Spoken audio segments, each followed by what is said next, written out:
Ever since we got our Husqvarna Brilliance 80, we've been focusing a lot on embroidery, but sometimes it's the simple sewing tricks that can really help when working with difficult cosplay fabrics. So for this video, I'm going to show you 3 sewing tips that we love using in our own work.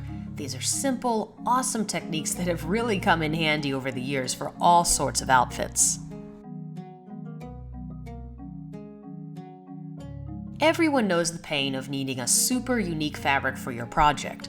However, not everyone knows that you can make custom textured fabrics right on your embroidery machine. The Brilliance comes with a selection of pre-loaded embroidery stitches, which are a bit larger than your decorative stitches that you might use to decorate a hem with. To begin, load your machine with a contrasting thread that will show up nicely against your fashion fabric. Select your embroidery stitch, and then begin sewing. After a few seconds, cut your thread and reposition your fabric so the new stitching will slightly overlap or point away from your old stitches. The key here is to not be uniform. You want things to overlap and interlock and create something that your eye is not going to pick out a particular pattern for. If your machine does not come with large embroidery stitches, that's okay too. You can always use the smaller decorative stitches to create your pattern, or if all else fails, use a free motion foot. Eventually, your stitching will turn into an interlocking pattern that will give your plain fabric some really great depth and texture. We use this technique to create embroidered fabric tentacles, and here you can see the completed piece with this pattern, along with a version that includes beadwork for even more depth.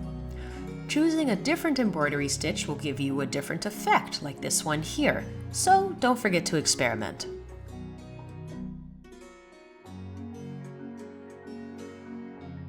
So many cosplays require stretch fabric, which can be tricky and difficult at the best of times, and even harder to applique with a second stretch fabric. Simply pinning and stitching down the edges can cause bunching and pulling as the fabric warps under the machine foot. We've been using this great trick for years, and it works on everything from sweatshirt fleece to spandex.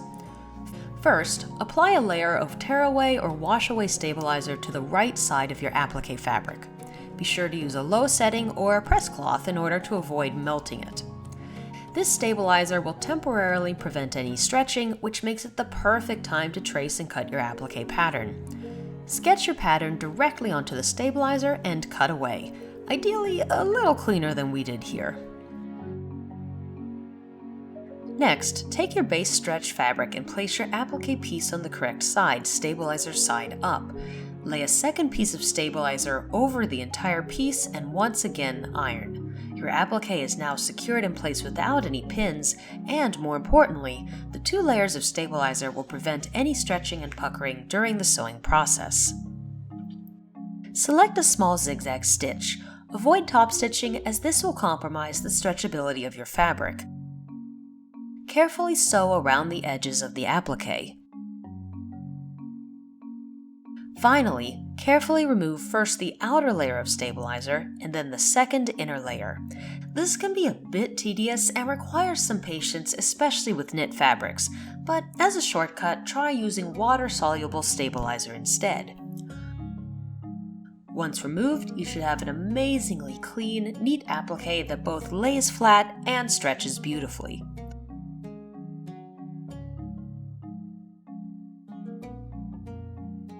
Decorative stitches are fun, but what if you need to apply one right on the edge of the fabric? And what if your fabric is especially delicate, like this organza? Sewing on the edge of a delicate hem can be a real pain, especially since the lack of tension can push the fabric down into the machine and will create a horrible mess. Instead, there's a very easy trick that can make your sewing life a lot easier. Once again, we are adding stabilizer to our fabric in order to prevent bunching and to help with tension problems. In this case, I'm actually using wax paper, which is always an option in a pinch. Pin or iron on your stabilizer, making sure that it extends an inch or 2 past the edge of your hem. You don't want this to end right where the hem does. Select your decorative stitch.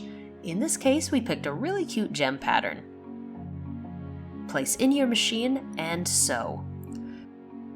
The additional stability and length from the wax paper is preventing any bunching and is keeping our hem nice and flat. This is allowing us to sew right up to the very edge of the hem, which would be impossible otherwise.